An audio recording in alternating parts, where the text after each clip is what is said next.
खांडबारा नंदुरबार मुख्य मार्गावरील भातवड गावाजवळ सोमवारी दुपारच्या सुमारास दोन मोटारसायकलींची समोरासमोर भीषण धडक होऊन झालेल्या अपघातात दोन तरुणांचा जागीच मृत्यू तर एक युवक गंभीर जखमी झाल्याची दुर्दैवी घटना घडली।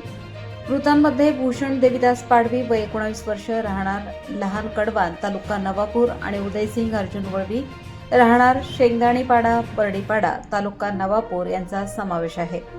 गंभीर जखमी किरण जया गावित वय 21 वर्ष राहणार रणाळे तालुका नंदुरबार यांच्यावर खांडबारा ग्रामीण रुग्णालयात उपचार सुरू आहेत।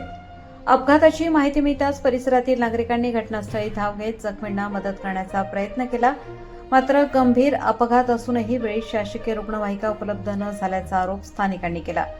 त्यामुळे जखमींना उपचारासाठी हलवण्यास विलंब झाला। तसेच मृत्यू झालेल्या दोन्ही तरुणांचे मृतदेह खासगी रिक्षाच्या माध्यमातून खांडबारा ग्रामीण रुग्णालयात हलवावे लागले। ही बाब संतापजनक असल्याची प्रतिक्रिया नागरिकांनी व्यक्त केली आहे। मृत भूषण पाडवी हा कुटुंबातील एकुलता एक मुलगा असून त्याच्या पश्चात आई, वडील व दोन बहिणी असा परिवार आहे। या घटनेमुळे लहान कडवान गावावर शोककळा पसरली आहे। या अपघातानंतर परिसरात हळहळ व्यक्त होत असून आपत्कालीन आरोग्य सेवा आणि रुग्णवाहिका व्यवस्था अधिक सक्षम करण्याची मागणी नागरिकांकडून करण्यात येत आहे।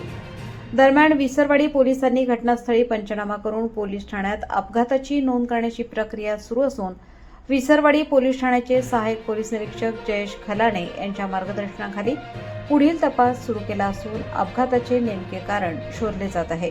रईस शेख, विसरवाडी।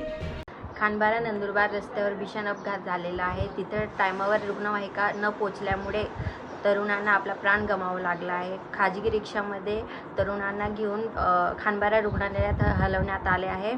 तर माझी प्रशासनाला हीच विनंती आहे की रुग्णवाहिका ही उपलब्ध करून द्यावी। खांडबारा नंदुरबार रस्त्याचं काम नमस्कार। आज खांडबारापासून तर भादवडच्या मध्यभागी ॲक्सिडेंट झाला। 1 तासपर्यंत ॲक्सिडेंट होऊन जे नौजवान आहे पडून राहिल्या।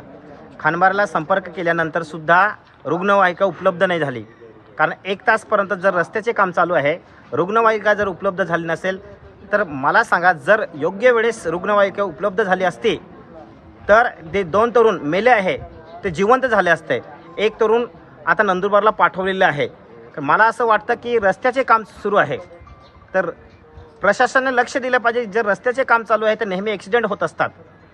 मग हे ॲक्सिडेंट थांबवायचे असेल तर तुम्ही उदाहरणार्थ खांडबारा असेल, नंतर विसरवाडी असेल किंवा जवळजवळ कुठे पण असेल त्या ठिकाणी रुग्णवाहिका उपलब्ध झाल्या पाहिजे, एक्स्ट्रा उपलब्ध झाल्या पाहिजे। जर हे आदिवासी जिल्हा आहे म्हणून अशी असुविधा आहे का? सर्वात महत्त्वाचे काय, आदिवासी लोकांचे जे मृत्यू झाले आहे त्यांना काही महत्त्व नाही का, असा प्रश्न पडतो। म्हणून प्रशासनाला आवाहन करतो की रुग्णवाहिका एक्स्ट्रा खांडबाड्याला उपलब्ध करून द्यावे, कारण की तरुण 1 तासपर्यंत तिथे पडलेले होते। जर लवकर जर सुविधा प्राप्त झाली असती तर कदाचित ते तरुण वाचले असते। आज 2 तरुणांची मृत्यू झाली आहे। तर आता आज बघा, असे तरुणांचे मृत्यू झाले, उद्यापासून किती तरुण मरू शकतात। पण प्रशासनाला विनंती करतो की त्याने लवकरात लवकर रुग्णवाहिका उपलब्ध केली पाहिजे, एक्स्ट्रा ऑर्डिनरी।